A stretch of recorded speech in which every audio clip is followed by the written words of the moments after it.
All right. Hey there, good morning, or whatever time of day it is for you. For me, it's morning. And here is where we left off last time with the zero gravity judge. Actually, the backpack was on the mobile suit, and I've since taken it off because I've been inspecting this to decide what I want to do as far as paint goes on it. But yeah, this is the very large backpack unit, and then the mobile suit itself. And I think for today, all we have left to work on, if we follow the instructions through to the end, is going to be the weapons and the hands, because for whatever reason, they haven't had us build any hands yet. And then probably just the base that it sits on, which there was a base that came with the kit. And that's good, because it's very big and heavy. It's going to be hard for it to stand up on its own. So let's move this guy kind of out of the way a bit here. And look at the instructions to see what's coming up. I believe it's probably weapons, and yes, it is. So that's what we'll do. We'll get started with that. Hope you're doing well today. I am quite good. I don't know if it'll show up on camera or not. Yeah, there's a few little blue bits on my fingers. So this morning before stream, I've been playing around with mixing paint colors for painting this kit. And so I'm pretty excited about how that's coming out so far. I don't have the full plan in place yet, but it's getting there. And so after we're done with the rest of the build this morning, if we have time, I might give you a sneak peek at some of the colors that I've been mixing up.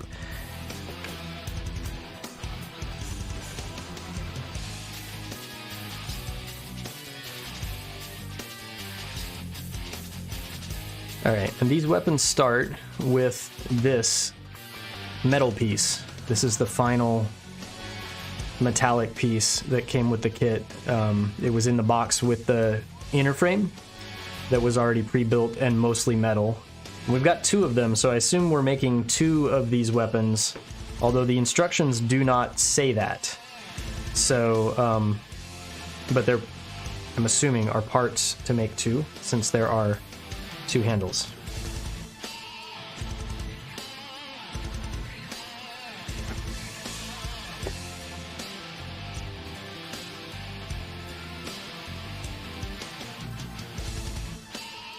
And there are definitely two of these runners where we're grabbing most of the parts, it looks like, to go on these weapons. So I will go ahead and build two of these.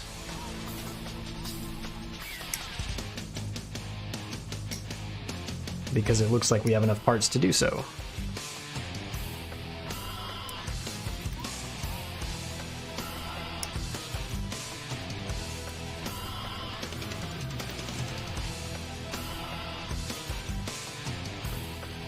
I'm just going to go ahead and cut all the parts off of this runner, probably. I think we need almost all of them.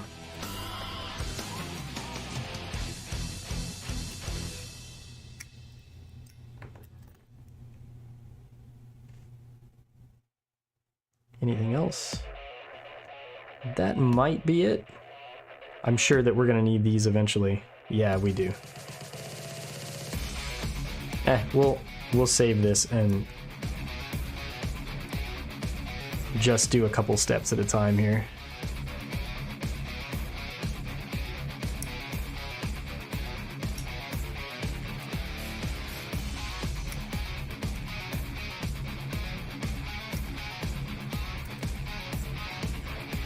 Let's see, we need both of these and these as well, actually. We'll just grab all of these.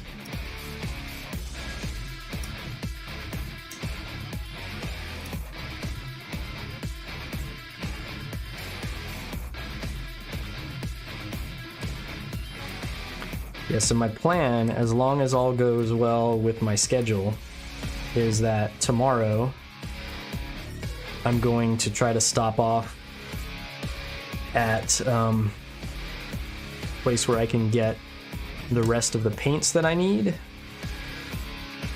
I've already kind of searched around and figured out what I want to get to finish out the color scheme for this kit. So hopefully Hey Springer, good morning.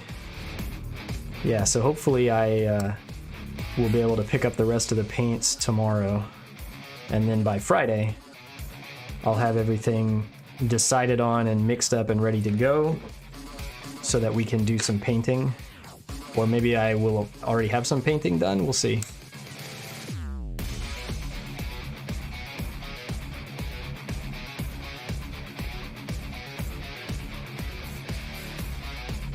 So for this kit, and I'll show them to you in a bit. I've gone through my stash of paints that I already had and tried to pick out things that I think will work or that I can mix together to make shades that I think will work. They're turning out so far to be a mixture of, I think there's one blue that's a Moto color. And then most of the rest of them are E7 paints, which are still my favorite brand of lacquer paints, at least for solid opaque colors. I'm not crazy about their metallics. I think I've said that before. I still like Gaia metallics, and Moto golds are great. The E7 metallics I never could get to work just right for me. I couldn't get a nice, smooth, glossy, shiny finish with them. But the E7 solid colors are great. So yeah, mixture of E7 whites and blues. I'm sticking mostly with a kind of white and blue with gold accents color scheme, which isn't too terribly different from the mobile suit as you see it here, except that the blue is not going to be nearly that dark. It's a brighter blue. And also a kind of a sky electric blue, or an accent color. Maybe a greenish teal kind of looking blue as well, as a third very minimally used accent color.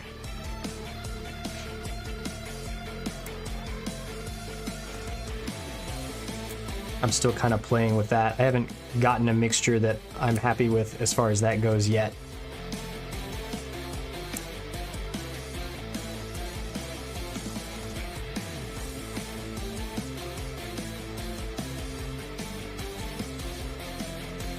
All right, so onto this giant metal handle.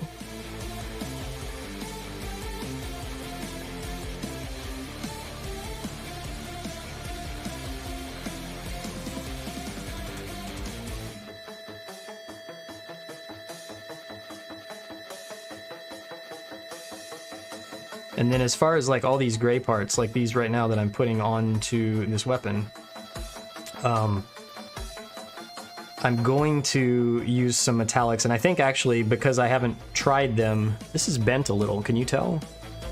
It's hard to hold it for the camera at an angle that works, but it's like, it's bowed this way just a little bit. I wonder if I can gently nudge it back into straightness.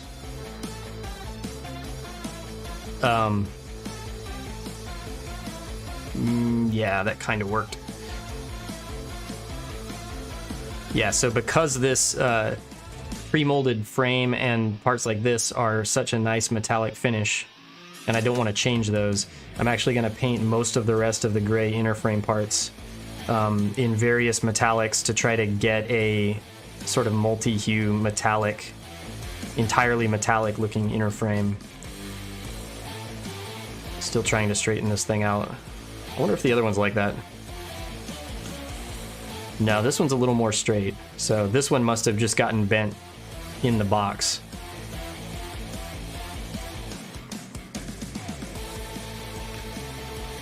Yeah, heat would probably help a little, although just massaging it here with carefully doing this works as well. I'm sure if I heated it and then put it like between two flat things to even out, it would be fine, but this is close enough, at least for now. Let's see. I need some other parts.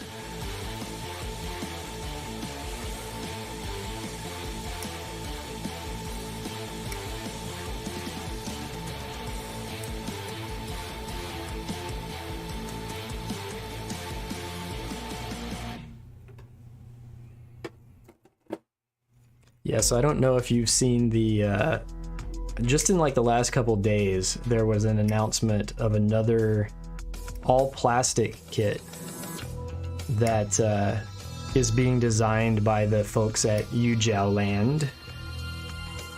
There's been a video going around online about it.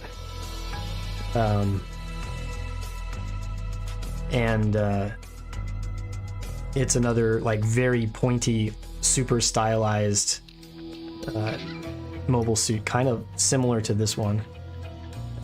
It's not out yet. It's coming out, I assume, later this year sometime. And I really now want to buy that one and paint it up so that these two can be enemies. This one in its like white with blue and gold trim color scheme, and then that new one in like a black and dark gray with red accents. So that's already in my head to do down the road. Unopened perfect grade boxes, huh? That's crazy. I have a backlog, but my backlog does not include any perfect grade kits currently.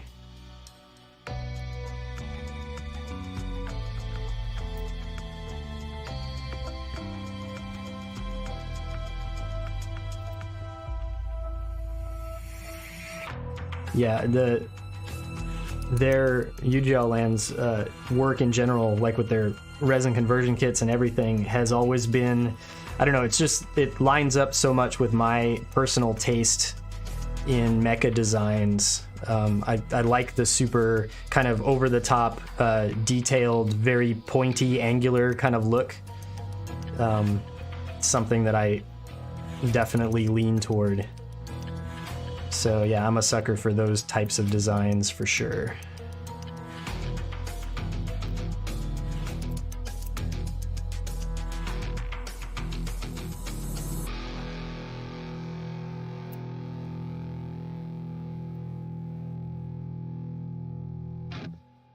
And actually, when I modify other kits that I'm building, they tend to have that sort of aesthetic as well.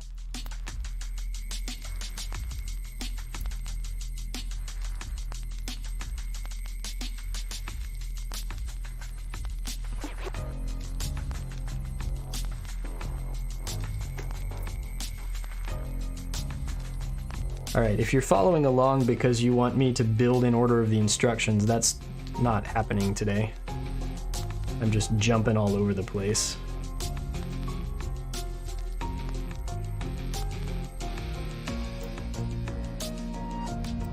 If I see parts that look like they fit together, let's put them together, right?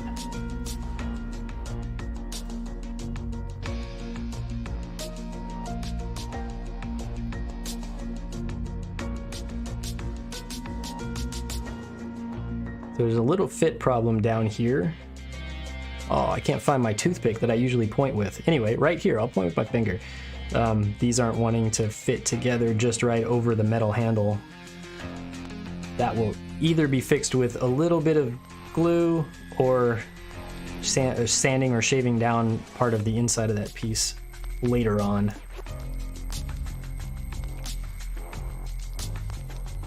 By later on, I mean after painting, when we go to do the final assembly.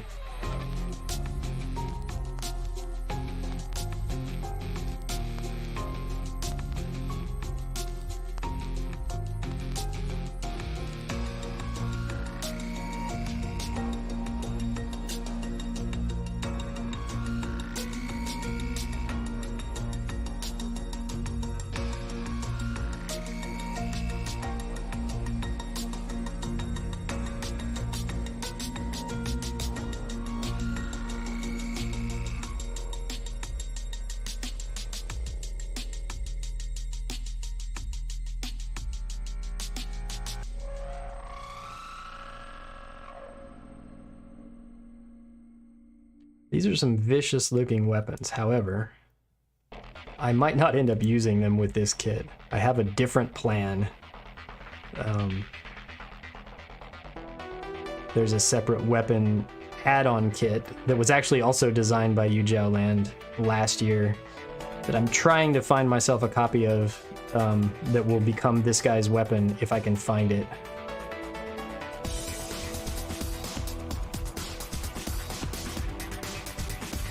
Although maybe I could like find a way to mount these on the back of him. Well, no, his backpack unit's so big it's going to be in the way of that anyway. But that would be a cool look as well.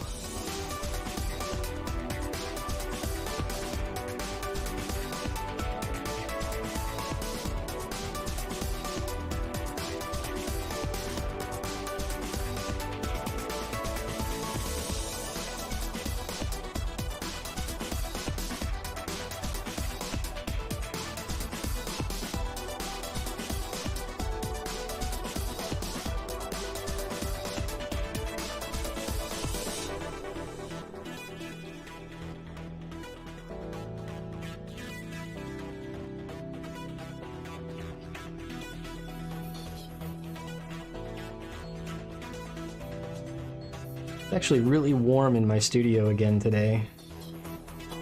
Just like 2 weeks ago, it was so cold in here, and I don't have heat built in. I have air conditioning because it's normally hot here, climate-wise, but I had no heat. So there was like a day and a half where I didn't even want to be out here because it was so cold. And now it's like a week and a half later, and it's on the verge of needing to turn the air conditioning back on for sure.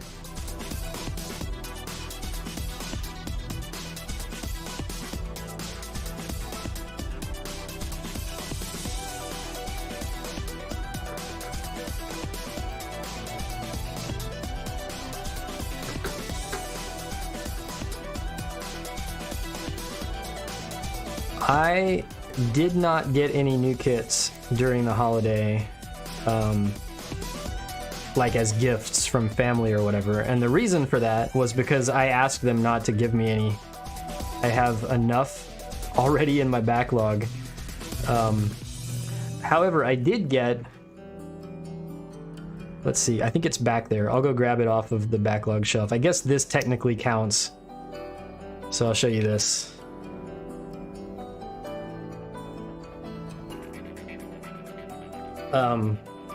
My wife did get me the Series 2 of the Gundam Artifact kits, all 5 of those in this box. So I don't know if you guys all know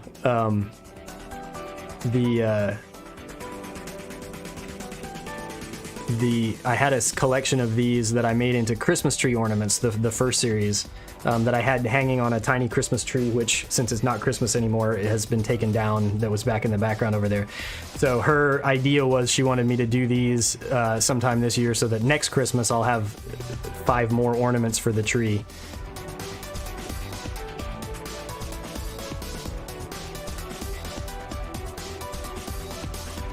So yeah, that was the extent of my new Gunpla at Christmas time. But like I said, I'm totally fine with that because I have too many. It's funny because I had ordered a bunch of things from Premium Bandai that I had forgotten about, and then like all arrived in the last, like maybe the month and a half right before Christmas. So suddenly I had like 5 or 6 new things that I had completely forgotten were coming. And that was the point at which I told my family, like, don't buy me more kits.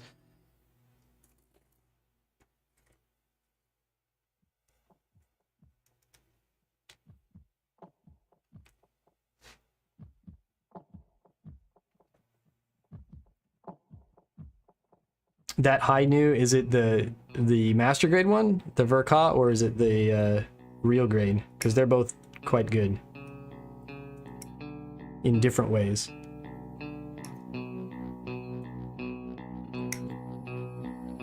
The real grade, yeah. So somewhere back there on my backlog shelf, I have the Hyper Bazooka for it, the Premium Bandai add-on kit, and I have not built that. I built the real grade itself, but I did not build its giant bazooka yet.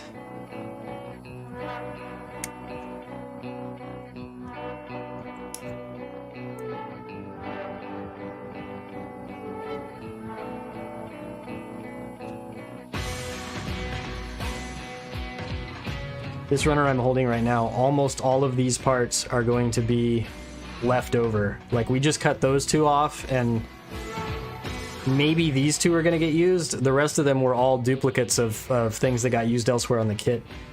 And they gave us a whole second runner that we didn't need. Well, we needed it just for like these 2 or 3 parts.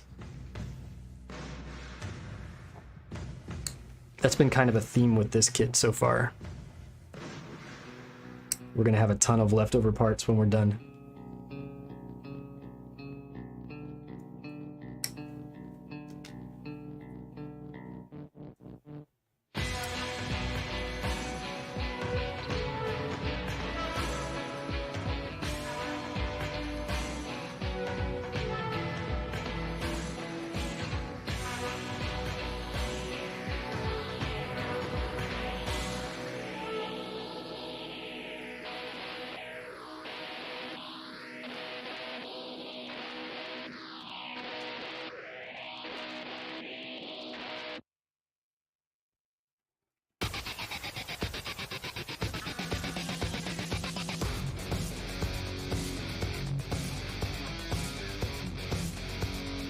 Right, so now we run into a bit of an issue, right? Because I've been building 2 of these weapons since they gave us 2 of the metal handles. However, this gold-plated runner here that has this piece that kind of goes in the middle of the back area here, they did not give me a second one of these. As far as I know. Let me go look through the box and see.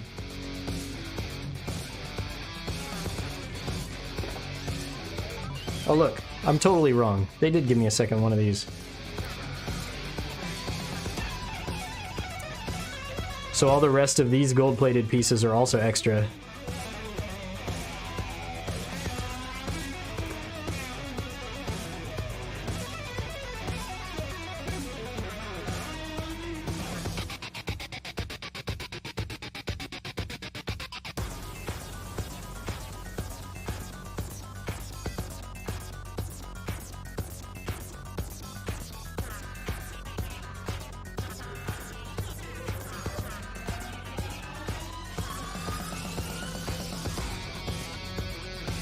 So just like it was on the backpack, the little extra parts that they've added here to create the color separation of like these little line type details are quite good. Like, I wouldn't necessarily expect there to be, like, maybe just mold this detail in, right, and not create a separate part for it, but the fact that they have created a separate part makes it so that you can have some really nice color separation without a ton of extra work, which is cool. Of course, it'd be nice if this part here would actually fit correctly.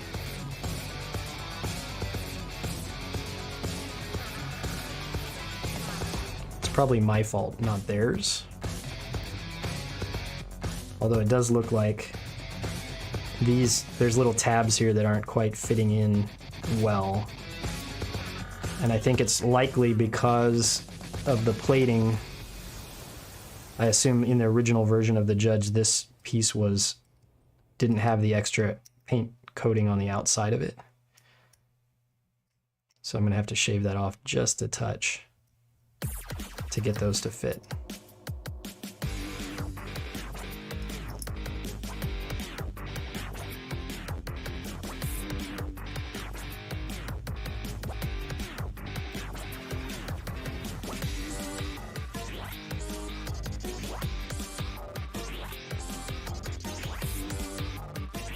Yep, looks like that helped.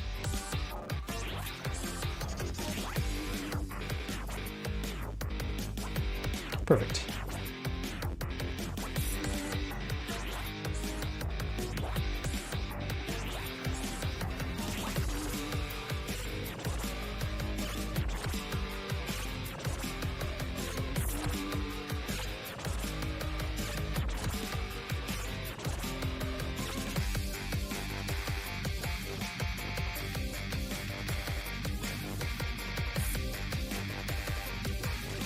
in the process of disassembling that and shaving out those little bits, I've actually ended up putting these back on backwards. I think it actually matters because they're not quite symmetrical. So let's disassemble again carefully. There we go, and flip this around.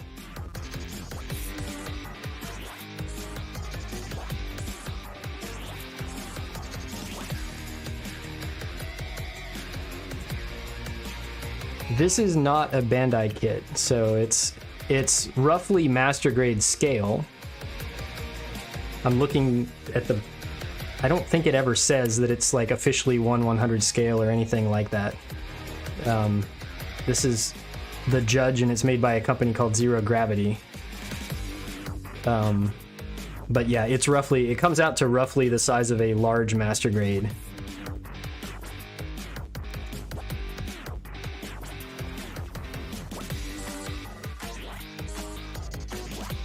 I wonder if this one is also going to need some shaving back of those peg areas. Nah, this one's all right if I'm careful. I think. Yeah, okay.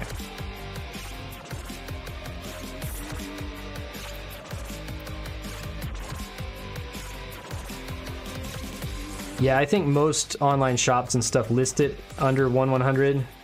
I don't know that the instructions ever say that anywhere officially.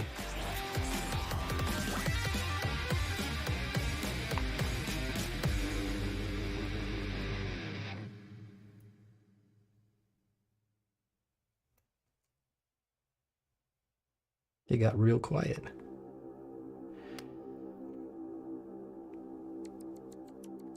All right, so those bits were a little bit fiddly and still aren't fitting perfect. There we go. Okay.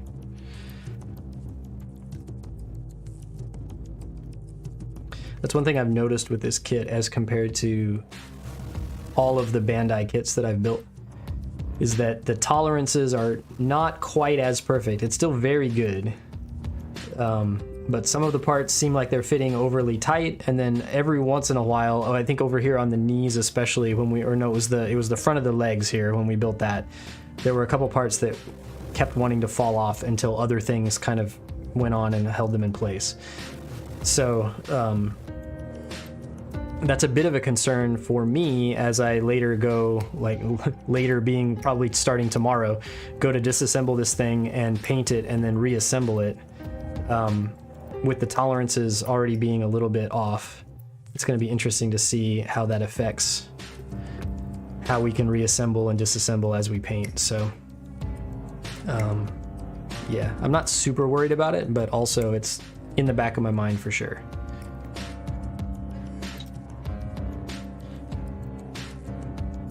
And some of these, as I've been building, there have been a few spots where I've already sort of pre-trimmed or shaved out some of the connection areas because I knew that they were going to be an issue in the future. So yeah, the plan with this one, because I like the build so much, like it looks great and it was a fun build. Rather than just putting it into the backlog of things to paint, I've decided to just paint it now. So I was saying earlier, my plan is to pick up some paints that I still need to get to finish out the paint scheme, probably tomorrow. And then we'll go into painting this one right away, and I'll probably stream some of that paint work as well. We'll see how it goes.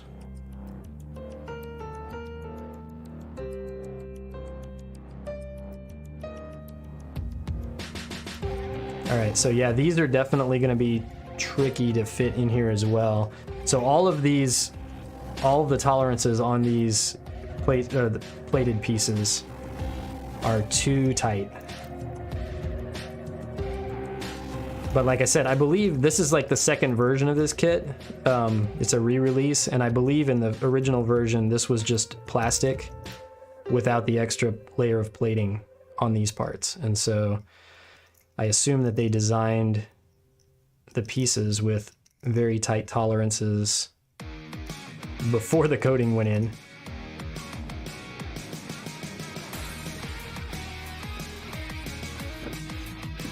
I'm looking for my little brush. I don't see it. Hold on, I'll be right back.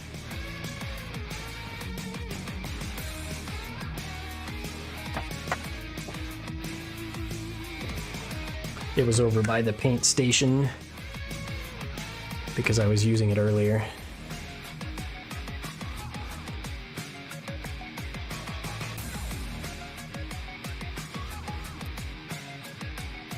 Is my camera frozen? Seems like my camera's frozen. Not this one. The one up there. The main one. Yeah, how long ago did that happen?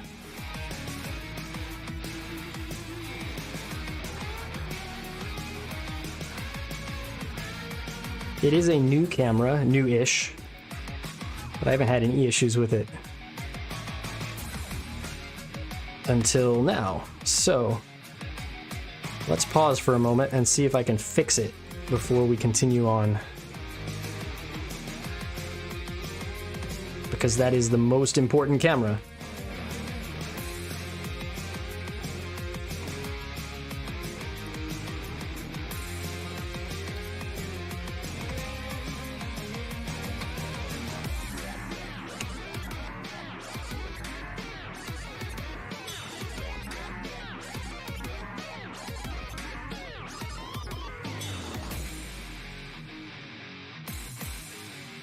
That made it worse, temporarily. Now maybe it's back. But blurry.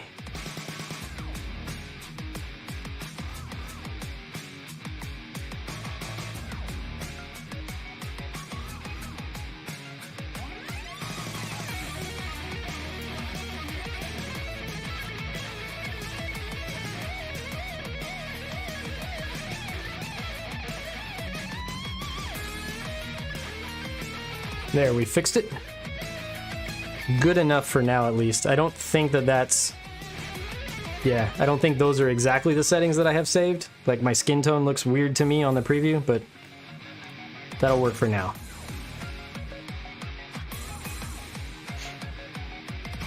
So yeah, what I was doing was just widening out these large holes here on this part. I think that's all you missed while the camera was frozen up, because otherwise these gray bits don't fit into here correctly.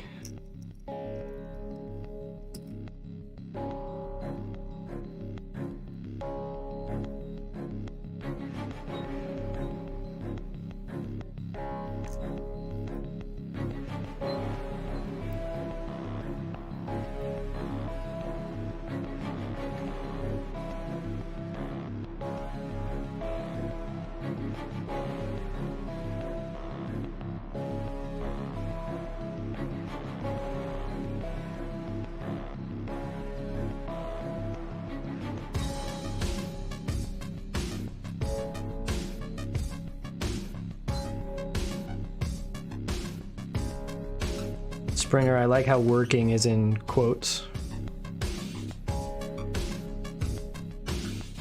As probably it always should be, right?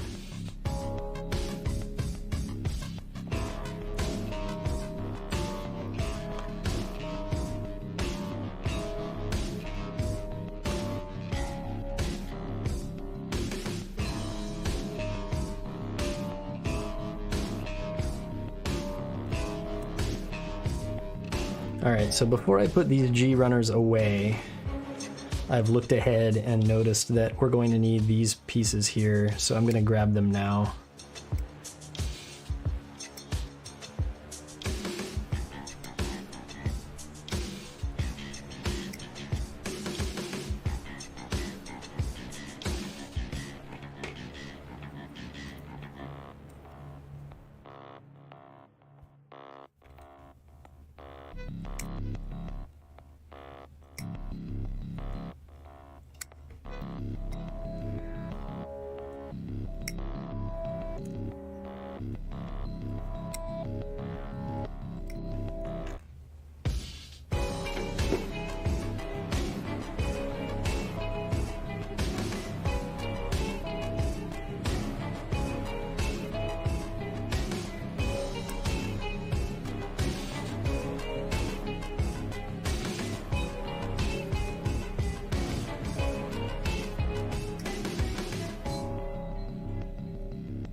All right, so I should probably either put the cap on this hobby knife and or move it away from the edge of the desk, right?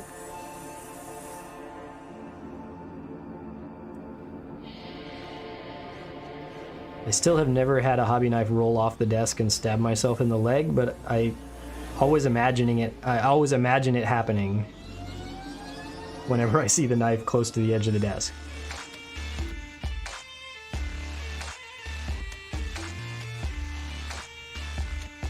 You have? All right, well, there's an achievement that you've managed to obtain that I don't have yet.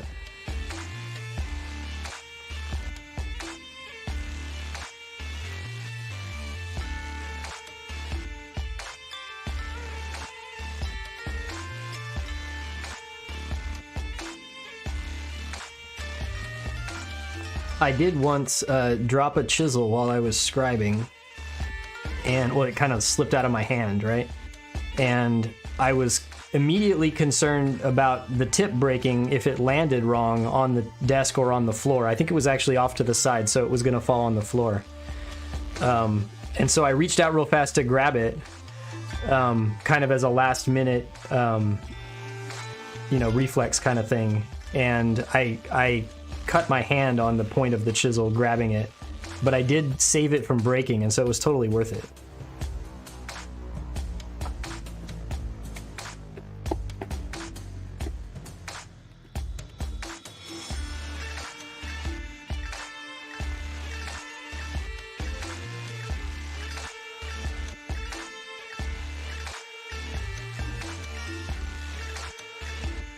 Right, skin heals and chisels are expensive.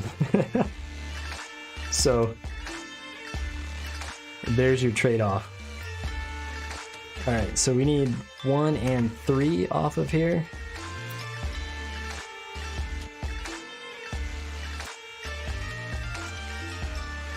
I mean, I predict we also need 12 and 29, but I don't know if that is true or not. Hey, look, there's 29. I don't see 12 called for in the instructions, but I'll grab this while we're here.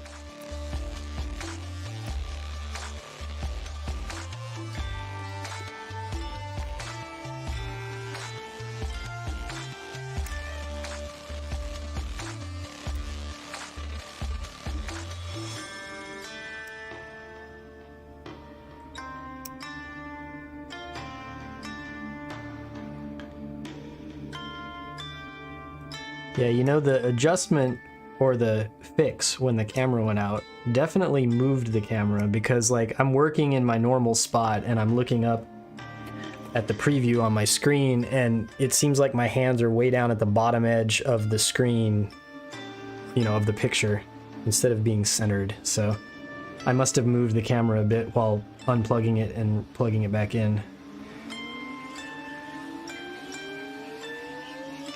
I just tried to adjust it, so hopefully that helps a little.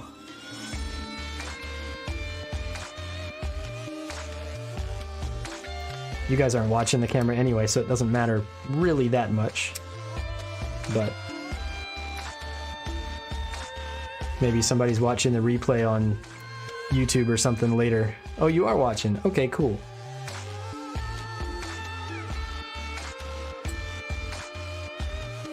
So since the last time that I streamed, I brought back this very large Gundam Exia desk mat. It's actually, you know, like one of those giant mouse mat kind of things, because this is also my computer workstation desk, and I kind of needed it for the mouse. The mouse doesn't work as well just on the bare wood desk. But I can't decide if I like this black background here on the hands camera as compared to the wood look that I had before. So if you have opinions on that, let me know.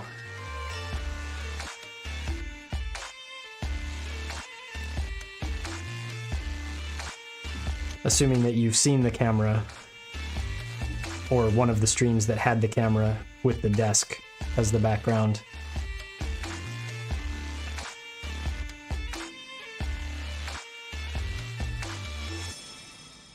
All right, so this only goes one way, and it's this way, correct? Yeah.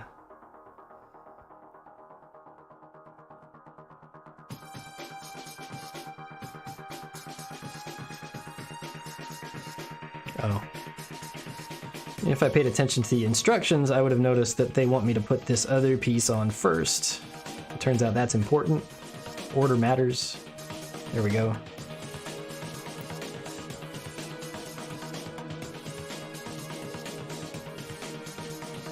There's a weird seam here between two of the parts that I'm not crazy about. But maybe I can turn it into like a little bit of a detail or something in the future.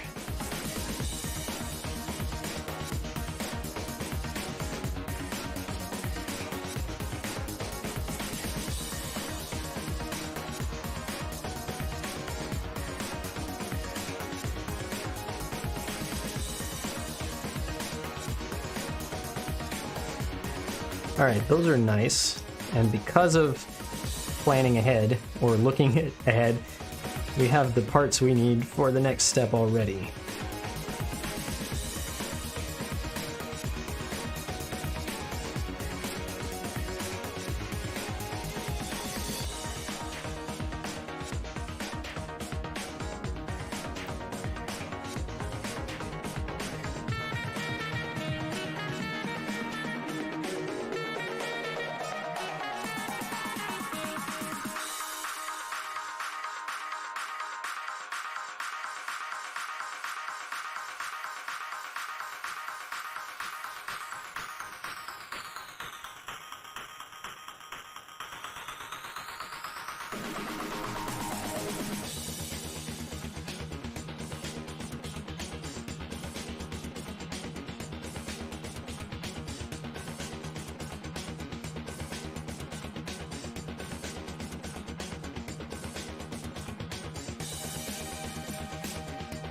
All right, so we have these. These pointy bits fit into the end of the giant weapon. They actually snap in such a way that they can come out. I think they can become like handheld sort of short blade weapons if you want to use them that way.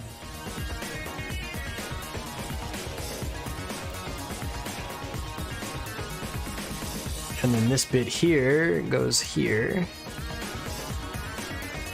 And again snaps off. So you could use that as a handheld blade as well if you wanted to. But then all together, it looks like that. Which is pretty menacing. And quite large, right? Here's my forearm. So yeah, it's about from my elbow to just past my wrist. The length of this thing.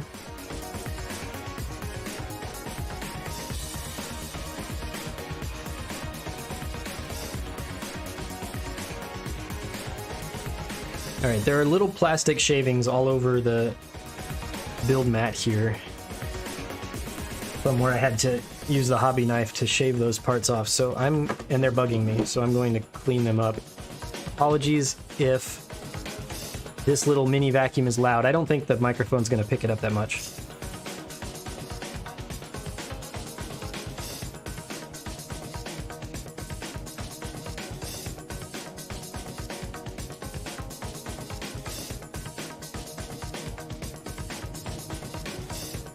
Yeah, see, I've dialed in my settings correctly because I don't think that picked up the sound at all.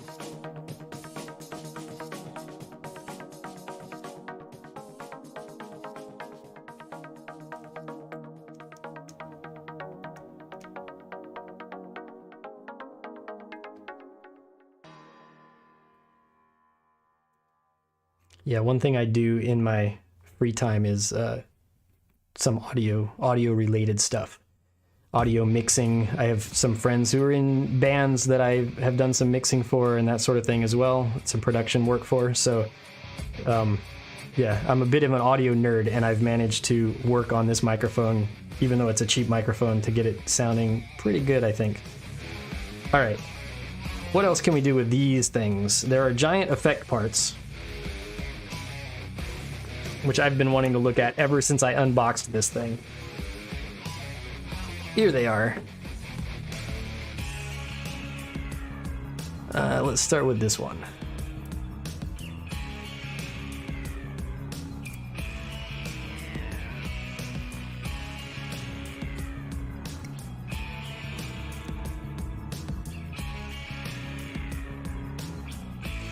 Just in case the weapon wasn't quite long enough, we're about to add this onto the end of it, I think.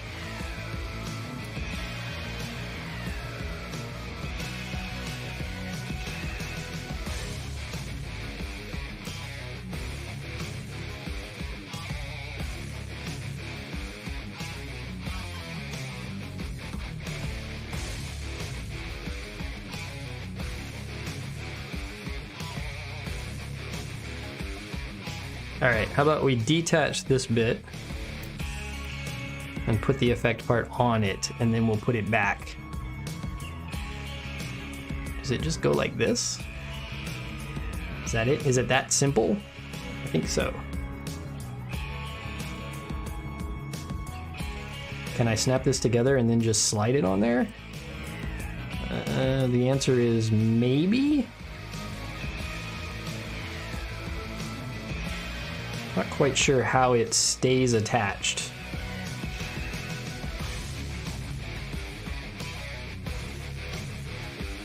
We'll try it.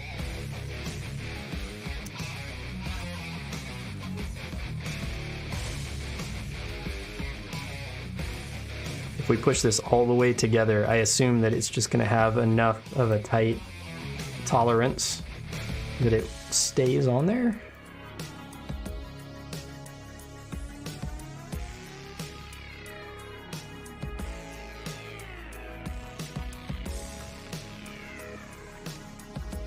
Yeah, so that's that, and see, this would go all the way on the end of here. So like, I can barely fit this in the frame. Yeah, that's pretty crazy. And then, wait, there's more. Because we've got this giant piece here.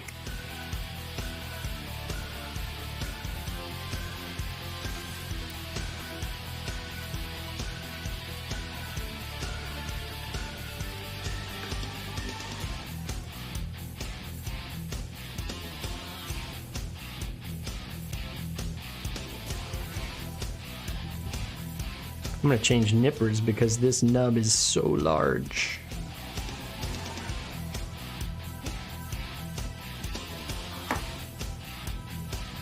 Yeah, that'll be able to be cleaned up, not too bad.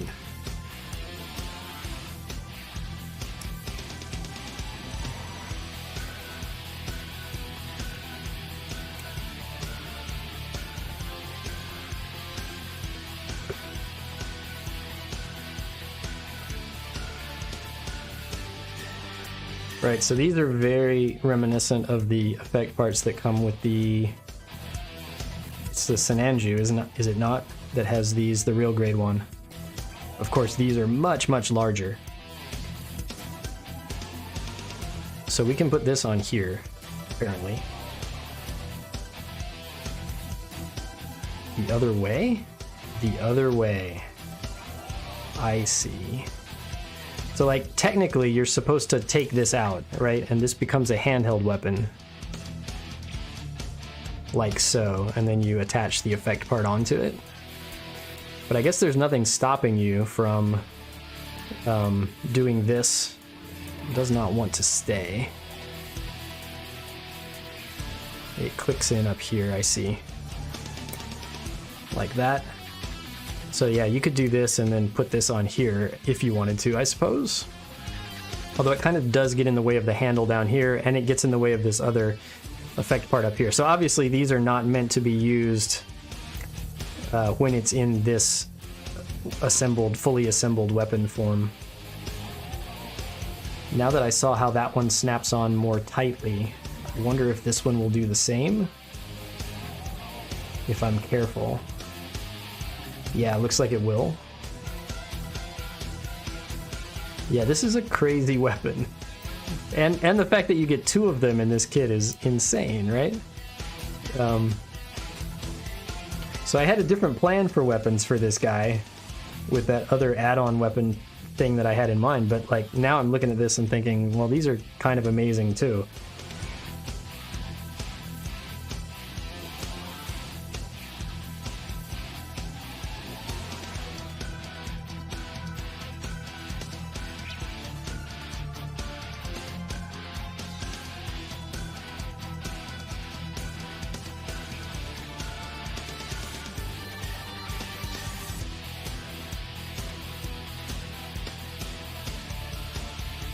These last two little clear bits that were on that same runner look like they're just meant to kind of fill in. Yeah, once you get this snapped on to the blade, here, let me get you a closer look. That's still in focus? Yeah. So once you get this piece snapped onto the blade, there's actually a little cutout up here that you can then fill in with this little tiny piece here. So that's what those are for. And I think you probably want them not to be on there while you're trying to snap this into place, because it would probably break the points off of the gray plastic that snaps inside there.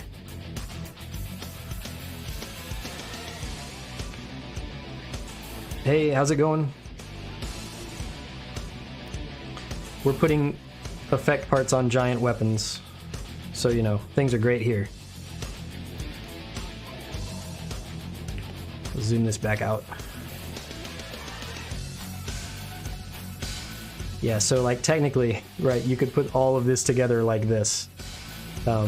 It's a bit busy. Maybe we'll take that off and just have it this way. That's nice.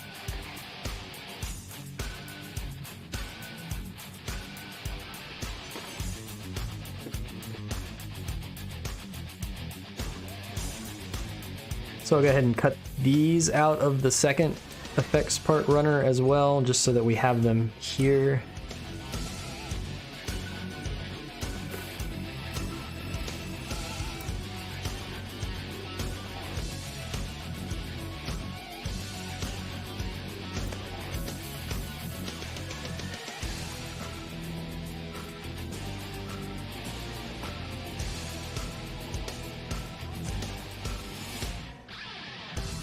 So unused accessories, there aren't really any. So this guy has these two weapons that we're looking at right now, and that is it.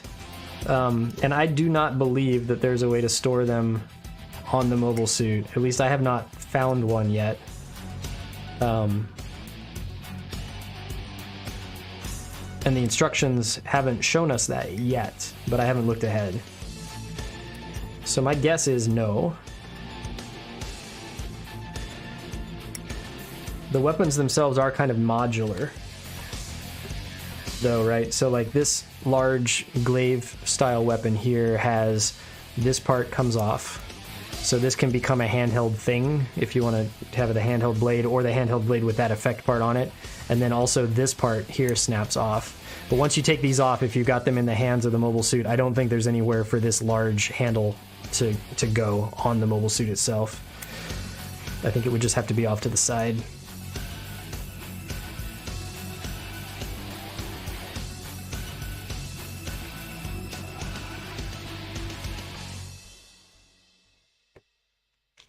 I could be wrong about that, but I guess we'll find out shortly here when I turn the page.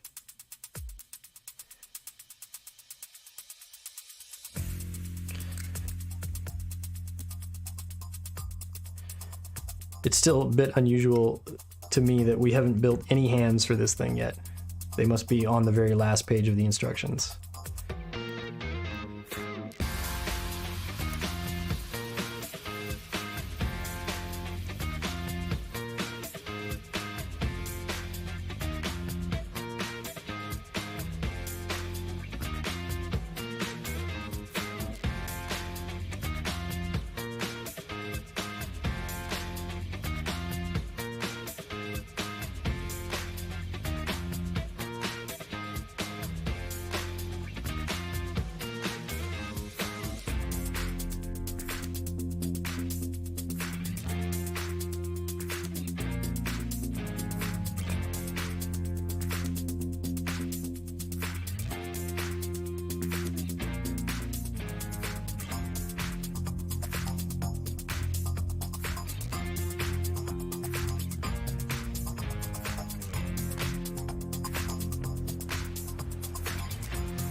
Alright, so I'm not sure if I want to put these little tiny bits into this effect part. I guess they, yeah, they'll snap out. No, it's not too difficult to pull them back out, I think. So we'll go ahead and put them in, because otherwise I will almost certainly lose them.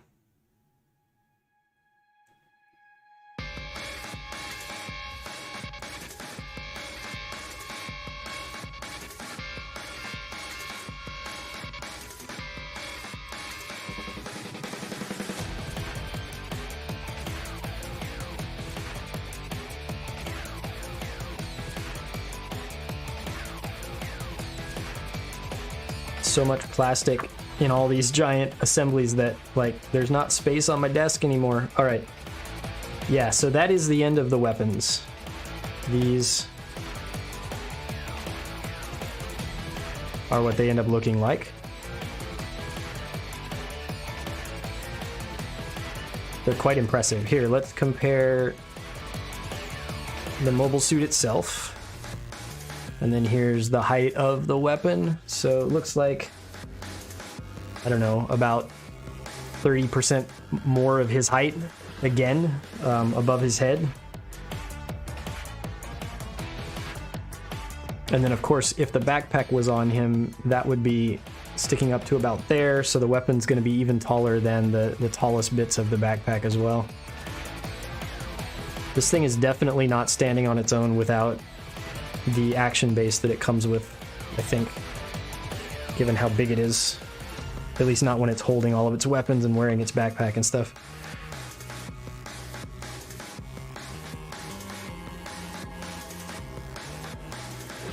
And yeah, so this page of the instructions, this last page, the very last page is just for the stand. But the next to last page is entirely just hands. It looks like maybe there are about 10 hands in different poses.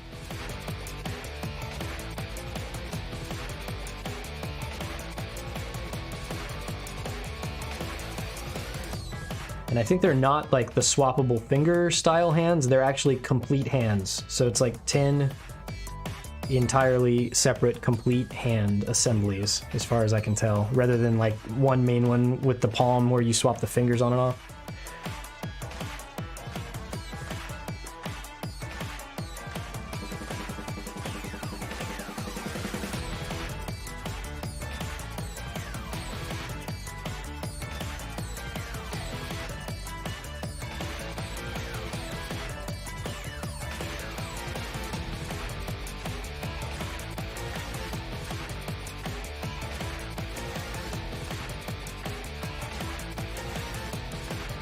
And because the backs of the hands are here on the A runner,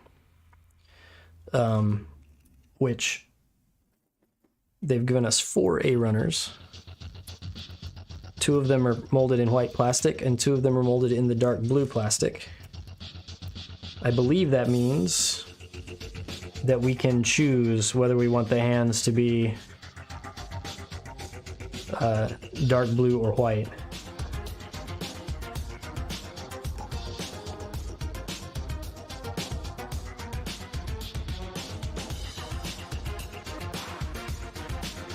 However, some additional backs of the hands are on this B runner, which is only in dark blue. So I think we'll use dark blue for all of the hands. Of course, if you're painting the kit, it probably doesn't matter either way, but whatever. All right, we'll save these B runners over here and just use the A runner hand backings first. And it looks like we need all 8 of them. They're numbered differently. I'm hoping that they're not. I'm hoping they're interchangeable. They look to be interchangeable.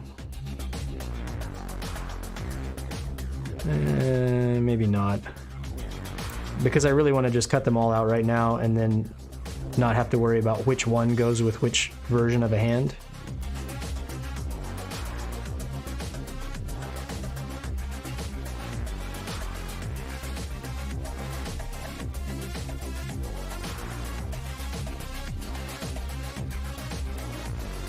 So I'm just gonna go for it and cut them all out, and if they don't fit, we'll figure it out.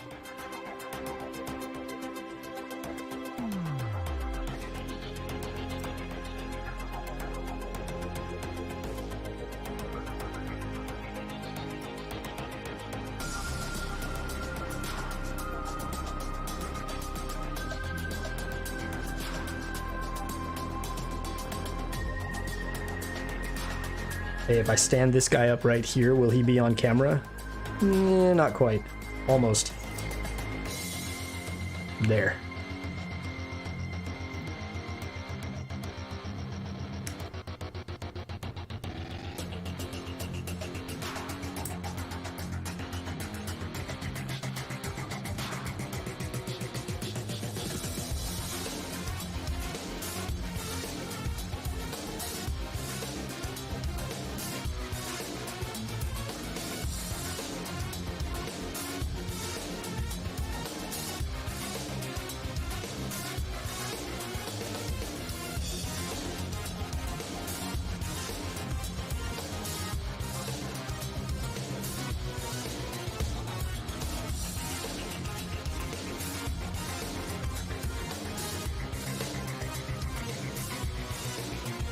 Now I'm holding the wrong nippers.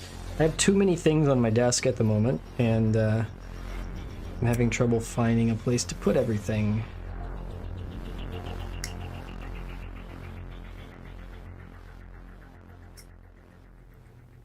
Right? Get it together. I haven't dropped any parts on the floor today, so you know, it's a good day.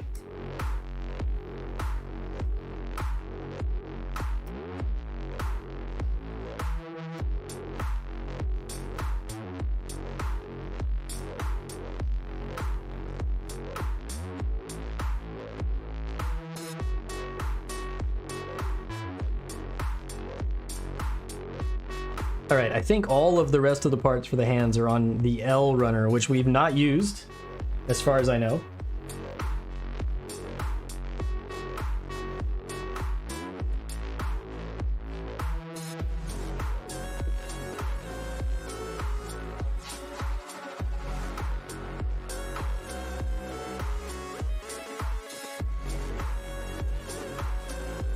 I was beginning to think the L runner didn't even exist. I had never even seen it, but here it is. I had probably like put it to the side of the box there because, or it got pushed that way because we had never used it. This is a very kind of rubbery feeling plastic. It's interesting.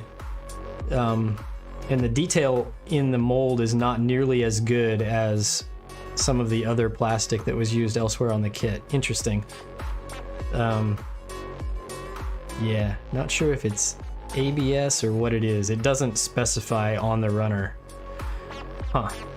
Okay, and these are different enough from one hand to the next that I'm probably gonna have to actually pay attention and build these hands one at a time based on the part numbers that are called for in the instructions, because it does not look like these are interchangeable bits.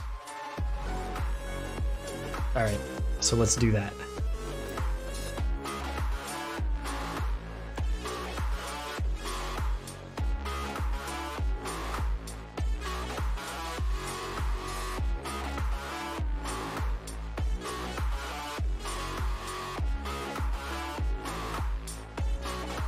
You'll probably have to bear with me saying random numbers out loud, because as I try to keep track of and remember which parts we need here. 29 is this one.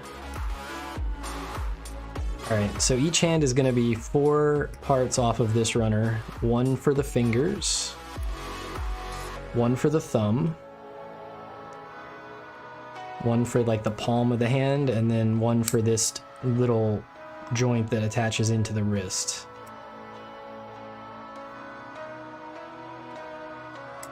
And it looks like all the hand variations are constructed in this same way.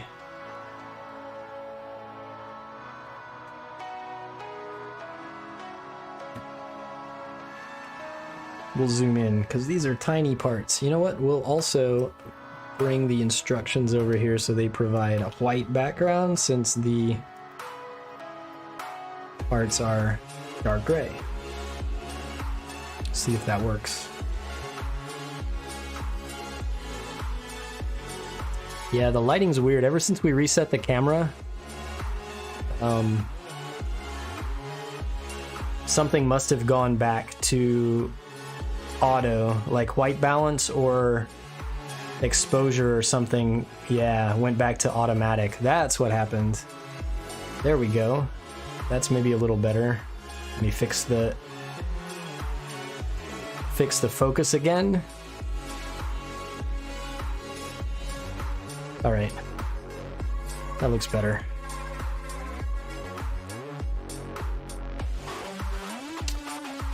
All right, how to build hands. Oh, first trim all the nubs off of the pieces. There.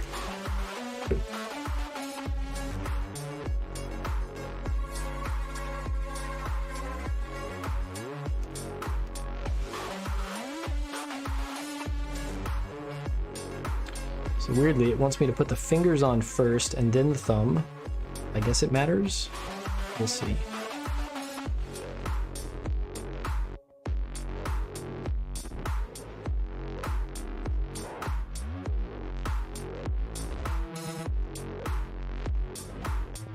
That can't be correct, can it?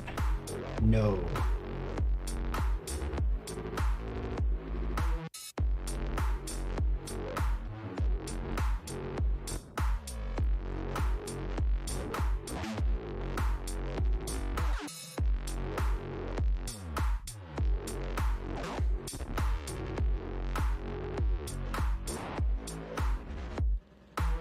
I did get the right numbers, right? 28 and 29, it claims, are the two that go together here to make this particular hand. The tolerance must just be very small. Interesting. Okay.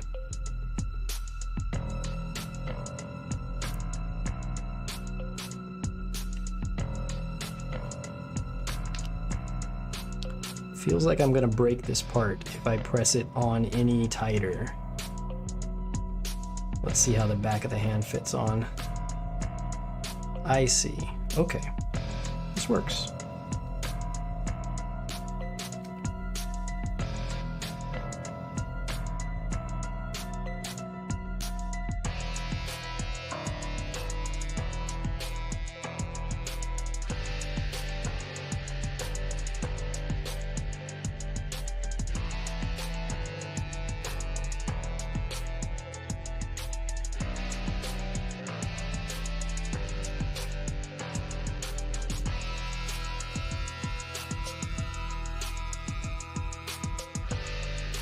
Alright, so I'm quite sure at this point that the instructions have gotten some of the part numbers wrong, and that these hands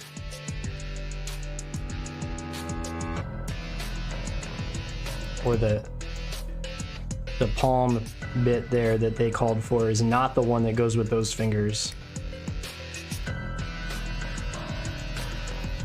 Which won't be the first time that the instructions had a small error. So what I'm gonna do is I'm just gonna cut out all of these. And then I don't think it's gonna be that hard to figure out which one goes with which fingers now that I've seen how they fit together.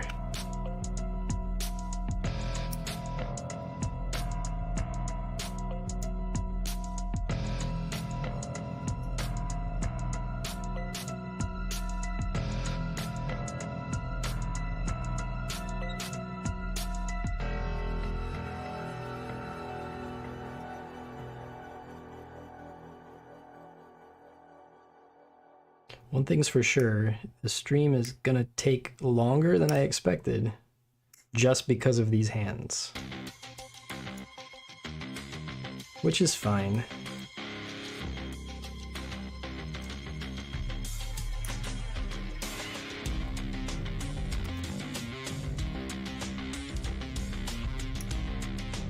Although at some point it's gonna become lunchtime and I will have to stop.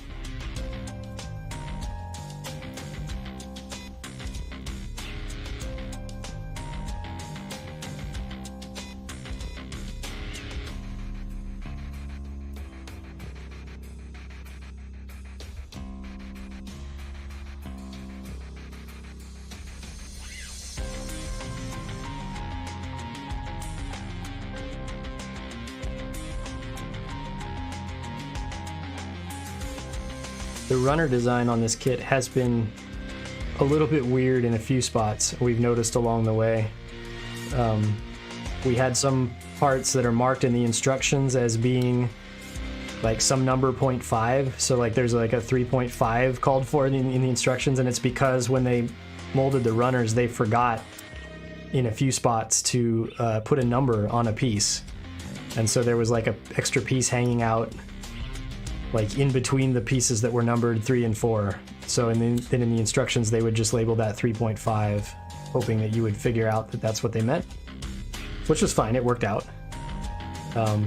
But then also like these wrist joints that I'm trimming right now on the L runner that we just cut them off of, they were all labeled with individual separate numbers.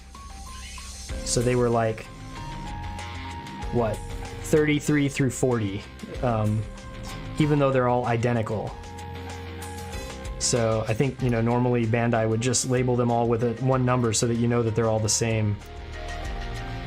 And that has been the case on some of the runners of this kit, but then other runners label parts with different numbers that are identical copies of the same piece, which is a little confusing.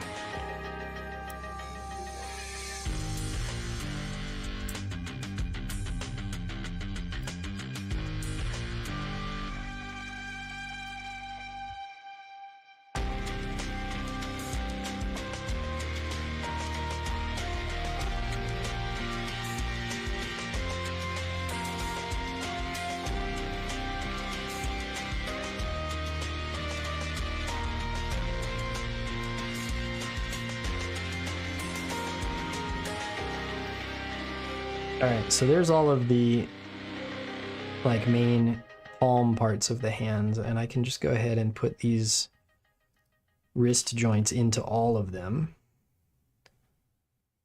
And it won't matter which one goes where, because like I just said, all of those wrist joints are the same. My music is laughing at me ominously. That's great.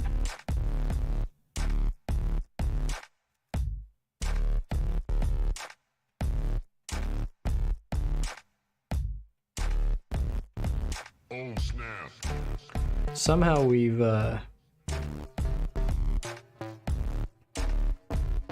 got 2 extra hands that don't have this wrist joint.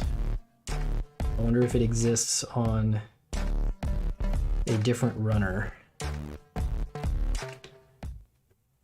Let's just skip that song so it stops saying "oh snap" at us. I see, so there's 2 more wrist joints here that are at an angle.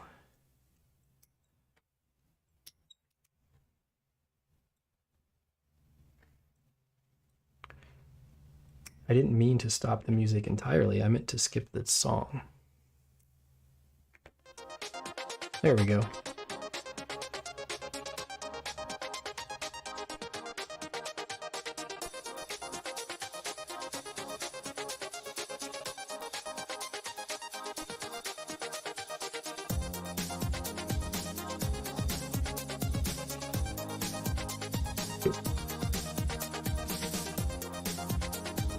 All right, so I wonder if it matters which of these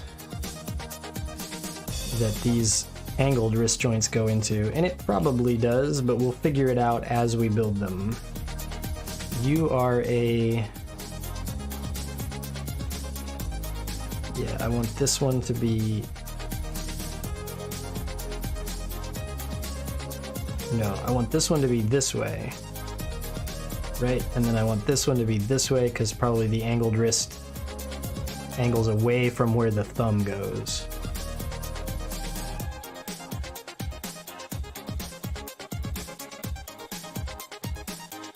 Yeah, that seems correct.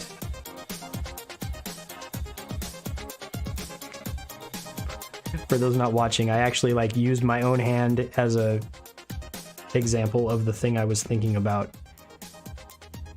as far as the orientation of that wrist joint. So yeah, good thing I have hands because I could use them to figure out which way that part goes on. All right, let's keep track of which ones have been trimmed and which ones have not.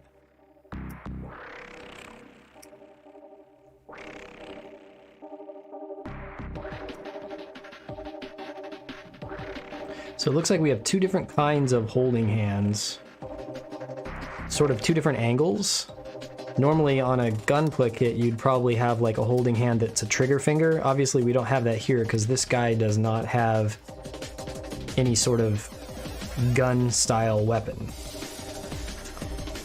So he has two different holding hands for his glaive weapons.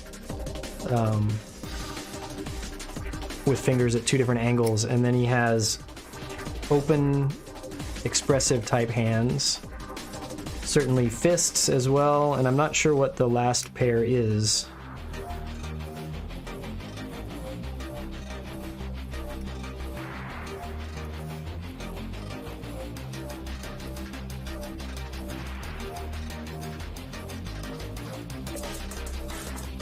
And as I'm working with these parts more, I'm noticing like the thumbs, again, even though they're all individually numbered on the runner, there are actually only three different styles of thumbs amongst the like 10 total thumb pieces that we have.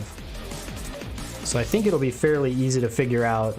Like these straighter thumbs obviously don't go with the holding hands.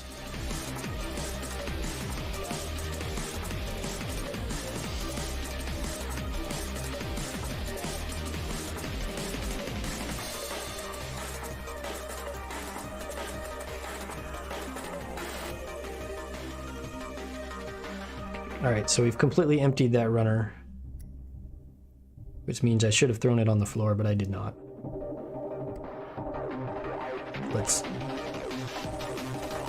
There, now I've thrown it on the floor. Alright, thumbs are gonna go in this pile over here.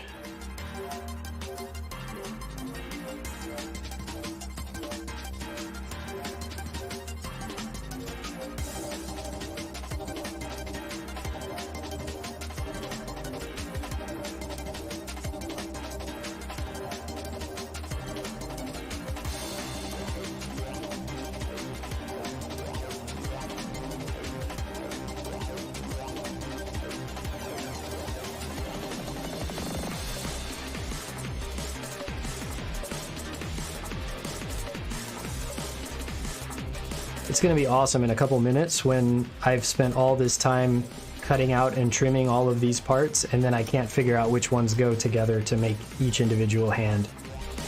Yeah, stay tuned for that for sure.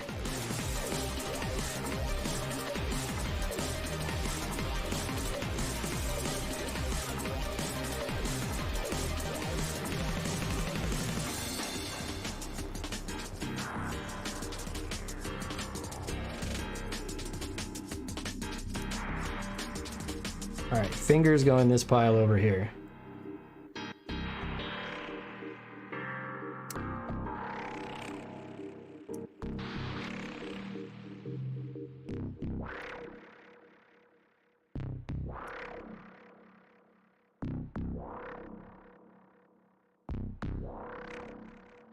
Oh, interesting.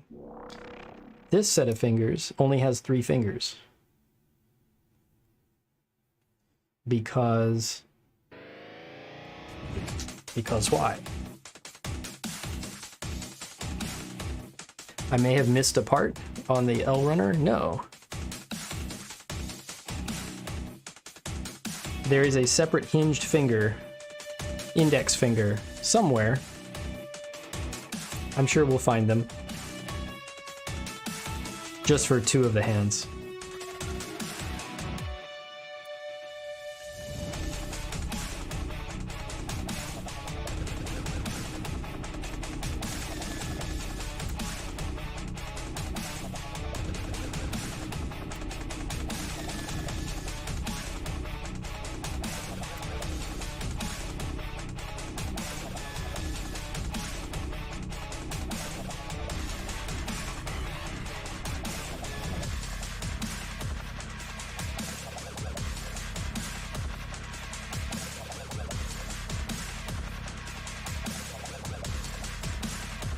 I'm not looking forward to my time in the future where I'm going to be sanding and making sure that these finger bits are ready and, you know, perfect for painting, because this seems like the kind of plastic that's not going to sand well.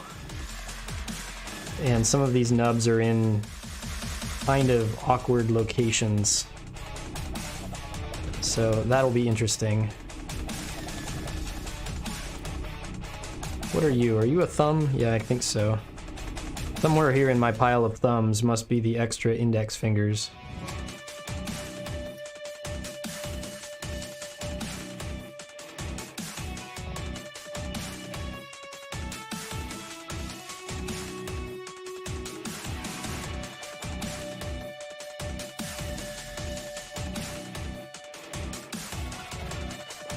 All right, let's start with something easy, right?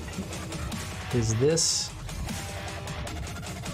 open hand seems pretty easy.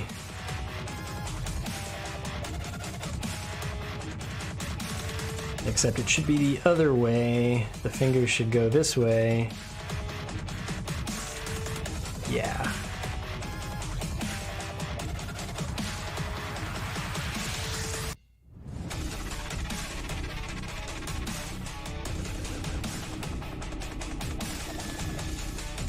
I guess they push on from the side like so. They almost look like they're designed to snap into place. The way this connection works, it's a bunch of kind of vertical slots, grooves. Interesting. Yeah, so that works like that. I'm checking the backs of the hands here. They're not symmetrical. They have a little raised detail right here that I cannot catch the light on. But it probably goes above the index finger, I would imagine, as that's a fairly common design choice. And then these guys need a thumb. The thumb should be like a spread out style thumb. So maybe you. Are you a spread out style thumb? You are.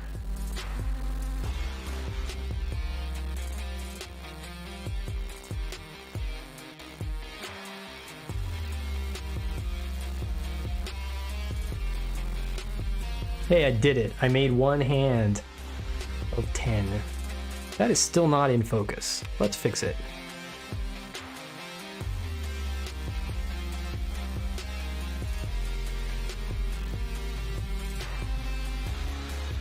That's annoying, right? To me, because I had this camera like dialed in so well, and then it had a problem earlier and we had to reset it. Okay, so one open hand, and maybe while I'm remembering how that one works, I should make the mirror image of it.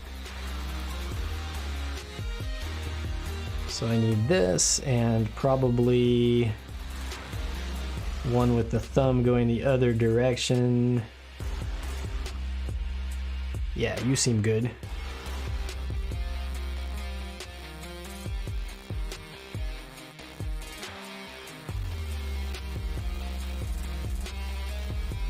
Cool, and then one of these with the index finger detail on this side.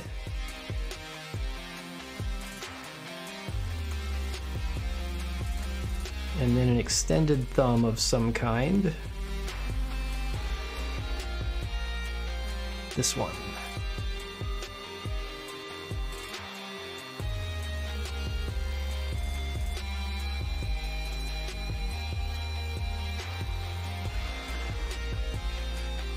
Two hands.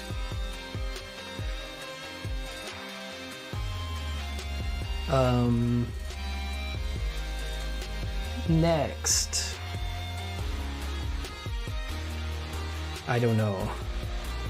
I don't want to touch these ones that are missing a finger. We're gonna put those to the side.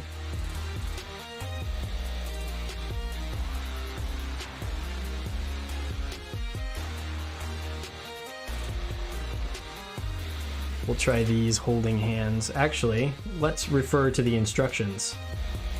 Novel concept. Oh, I see. Okay. So there should be two versions of this same, the fingers part of this same holding hand. Two that match. Yes, there they both are. So these, one goes with the angled wrist, and one goes with a straight wrist. And that's the only difference between these two hands as far as I could tell. So we'll grab the angled wrist one.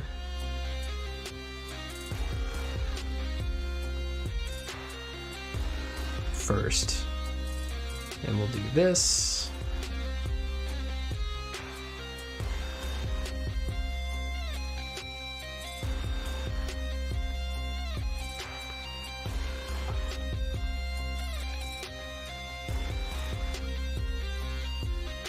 It's interesting, the fit of these finger bits is so tight that it almost seems like they're not going to fit at all.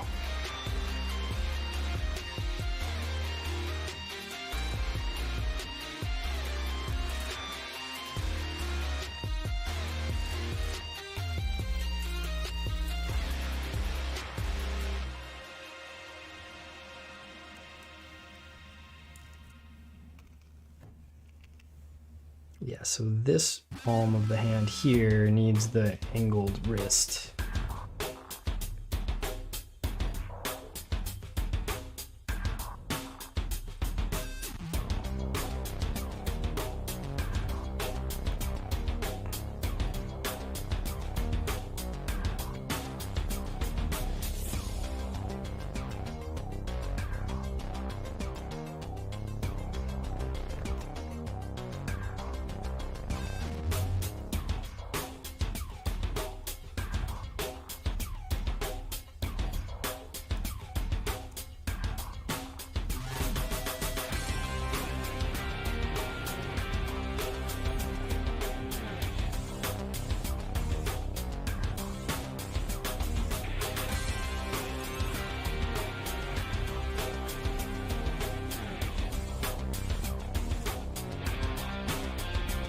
That's the opposite from the direction we need.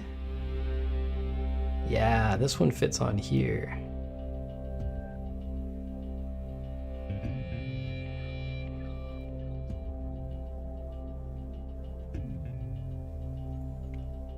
It's still a very tight fit though.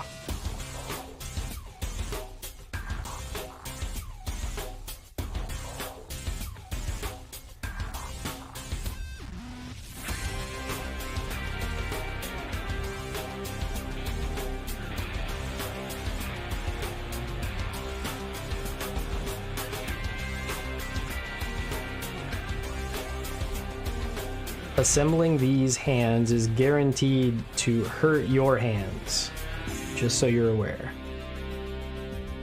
Because of all the very small angles and such.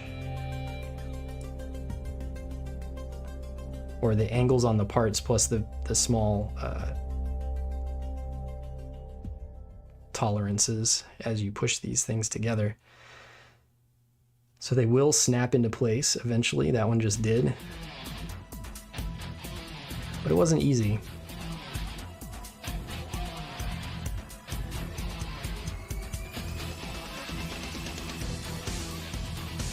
So that goes there, and then I'm trying to figure out how the thumb attaches onto these, because I don't see a spot for the thumb. Oh, because I've put it backwards. Haha. I've used the opposite hand, so the thumb is on the other side. That was smart. This is the right one.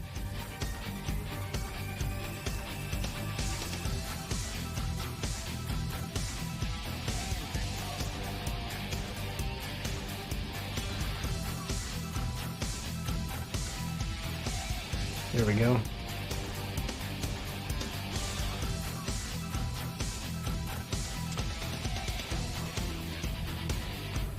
And then for these, we need the kind of thumb that is folded over like this.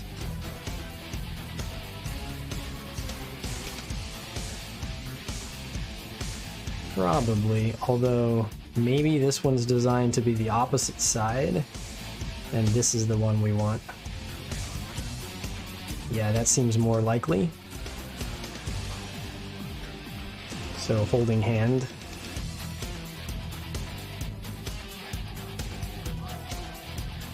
All right, I think you guys get the idea. In the interest of time, and because I know that my son, who isn't back in school yet and is home today, is about to come and ask me, where's lunch? And so to preempt that, I will build the rest of these hands, not on stream. But before I go, I wanted to show you guys, this is the action base. I guess it's not officially an action base because it's not Bandai. This is the base that it comes with, the base plate. It's got nice detail on it. So that's that. And then for whatever reason, the actual structure that goes onto the base, they molded in clear green, which I will almost certainly repaint in some sort of gray or metallic. But it looks fairly standard if you've built any type of action base before, although there's nice detail on the arm pieces here as well. So, yeah. So I won't build that up here on stream, but I will build it soon so that I have a way to put this thing all together with its backpack and actually take some photographs of it before I disassemble it for painting. And that will be the next...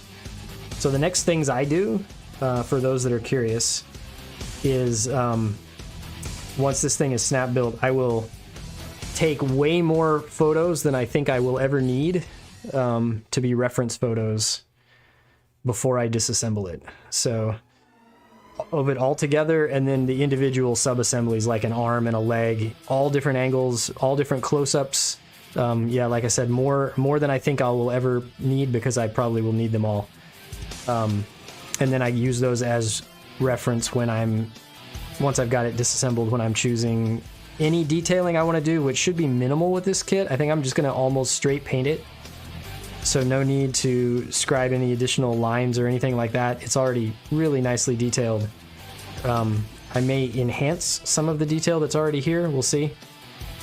But other than that, it should be a fairly straight paint job kind of a setup once I get it disassembled. But yeah, take lots of photos.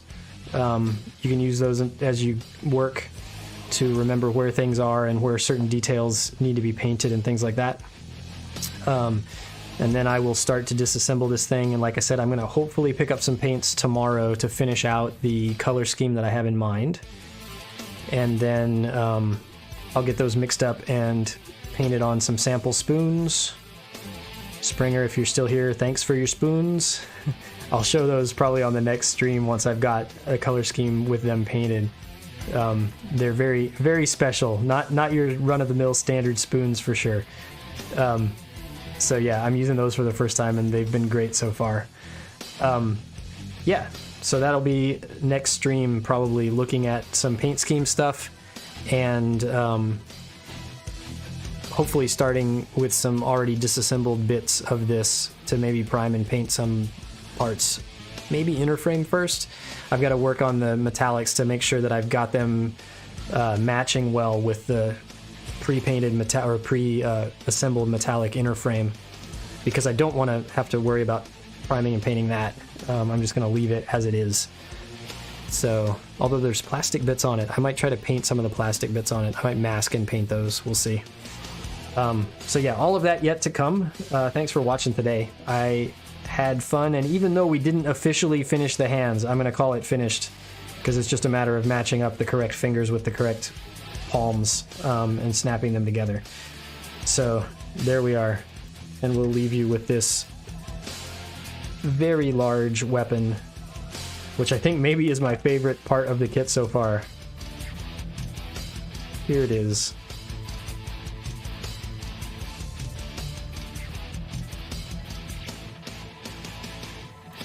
It'd be cool if I left it in focus. Let's do that.